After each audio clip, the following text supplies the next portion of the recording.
পৃথিবীতে আজ অবধি যত বড় বড় লিডার হয়েছে, সে হিটলারই হোক কিংবা স্বামী বিবেকানন্দ, তাদের সবার মধ্যে একটি অদ্ভুত ক্ষমতা ছিল নিজের কথার মাধ্যমে মানুষের মাইন্ডকে পুরো চেঞ্জ করে দেওয়া।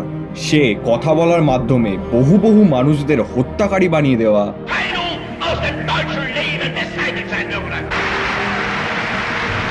কিংবা কথা বলার মাধ্যমে বহু বহু মানুষকে সঠিক পথে ডাইরেক্ট করা। Sisters and brothers of America, সবই ছিল শুধুমাত্র কথা বলার মাধ্যমে। তাই এদের মতো গ্রেট স্পিকারদের হাজার হাজার স্পিক স্টাডি করার পর আমি আপনাদের কাছে তুলে ধরবো টোটাল 4টা টেকনিক, যার মাধ্যমে আপনিও আপনার স্পিককে আলাদা লেভেলে নিয়ে যেতে পারবেন। তো চলুন শুরু করা যাক। নাম্বার 1, বি কাম। বেশিরভাগ মানুষরা কথা বলার সময় তাদের মাইন্ডে যা আসে সাথে সাথে তারা মুখ থেকে বার করে দেয়, ফলে তারা নিজেরাই নিজের ওয়ার্ডকে অবজার্ভ করতে পারে না। যখন আপনি নিজের ওয়ার্ডকে অবজার্ভ করতে শিখবেন এবং কামলি আস্তে আস্তে সমস্ত ওয়ার্ডকে নিজে ফিল করে তারপর বাইরের মানুষকে বলবেন, তখন সেই সমস্ত ওয়ার্ডগুলি আপনার এনার্জিকে ঠিক মতো ক্যারি করতে পারে। হিটলার হোক বা ওশো হোক বা স্বামী বিবেকানন্দ, সবার স্পিচে আপনি একটা জিনিস কমন দেখতে পাবেন, যখন তারা স্পিচ স্টার্ট করে তখন তারা অত্যন্ত কামলি আস্তে আস্তে স্টার্ট করে কথা বলা। যখন আপনি কামলি কথা বলবেন তখন সামনের মানুষ নিজেদের ডিফেন্স সিস্টেম অটোমেটিক নিচে নামিয়ে দেয়, ফলে আপনার সমস্ত কথা তার পুরো ভিতর অবধি যায়। তাই সবসময় চেষ্টা করবেন যে স্পিডে ভাবছেন তার চেয়ে বহু কম স্পিডে মুখ থেকে ওয়ার্ড বার করা। এতে আপনি ওয়ার্ডকে খুব ভালো মতো অবজার্ভ করতে পারবেন এবং আপনার প্রত্যেকটা ওয়ার্ড আপনার শক্তিশালী এনার্জি বা অরাকে ক্যারি করতে পারবে। Number 2, avoid no speaking. আপনি খেয়াল করে দেখবেন বেশিরভাগ মানুষ আজকের দিনে তাড়াহুড়ো করতে গিয়ে বা স্পিডে কথা বলতে গিয়ে নাকে নাকে কথা বলে, কিন্তু যখন আপনি কামলি কথা বলবেন তখন আপনার প্রত্যেকটা কথা গলার মাধ্যমে বার হবে। এতে আপনার প্রত্যেকটা কথায় ডেপথ অ্যাড হবে এবং আপনার কথাগুলি সামনের মানুষ খুব সহজেই ক্যাচ করতে পারবে। এবার আপনাদের মধ্যে অনেকেই নাক দিয়ে কথা বলতে অভ্যস্ত, তাই এই জিনিসটা অ্যাভয়েড করার জন্য আমি আপনাদের একটা এক্সারসাইজ দিব, যেটা করলে আপনি ডাইরেক্ট ঠোঁট দিয়ে কথা বলা প্র্যাকটিস করতে পারবেন। তো এই এক্সারসাইজটাকে আমরা বলবো হামিং টেকনিক। তো এই হামিং টেকনিকে আপনাদের কি করতে হবে? এই হামিং টেকনিকে আপনাকে জাস্ট সোজা হয়ে এরকম করে বসতে হবে। সোজা হয়ে বসার পর আপনি জাস্ট মুখ বন্ধ করে জাস্ট এরকম সাউন্ড বার করবেন।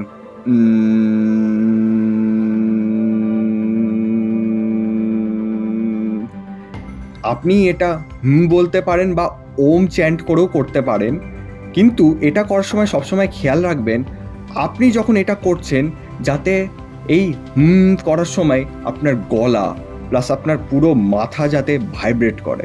আপনার গলা যখন ভাইব্রেট করবে তখন আপনার গলার থেকে অটোমেটিক এনার্জি রিলিজ হবে এবং আপনার কথাগুলির মধ্যে অটোমেটিক ডেপথ অ্যাড হবে। তো এই এক্সারসাইজটা রোজ বা উইকলি করতে পারেন যাতে আপনার গলার প্রত্যেকটা ওয়ার্ডে ডেপথ অ্যাড হয়। Number 3, fear of speaking. আমাদের অনেকের মধ্যে স্পিচ দেওয়ার সময় কিংবা গিয়ে কারোর সঙ্গে কথা বলার সময় ভয় ফিল হয়, ফলে আমরা অটোমেটিক ঘাবড়ে যাই এবং আমাদের ওয়ার্ডগুলো এলোমেলো হয়ে যায়, ফলে আমাদের প্রত্যেকটা কথা নিজেদের পাওয়ার লুজ করে দেয়। এতে আপনাকে অত্যন্ত আন্ডার কনফিডেন্ট দেখায় এবং আপনার কথার কোনো ভ্যালু থাকে না। তাই আপনি যত পারবেন লোকেদের সঙ্গে ইন্টারঅ্যাক্ট করা স্টার্ট করুন এবং যত পারবেন আপনি যে কোনো গ্রুপেই থাকুন না কেন নিজের কথাকে সামনে রাখার চেষ্টা করুন। এতে আস্তে আস্তে কি হবে, আপনার ফিয়ার আস্তে আস্তে কাটতে থাকবে এবং আপনার কনফিডেন্স অটোমেটিক বুস্ট হবে।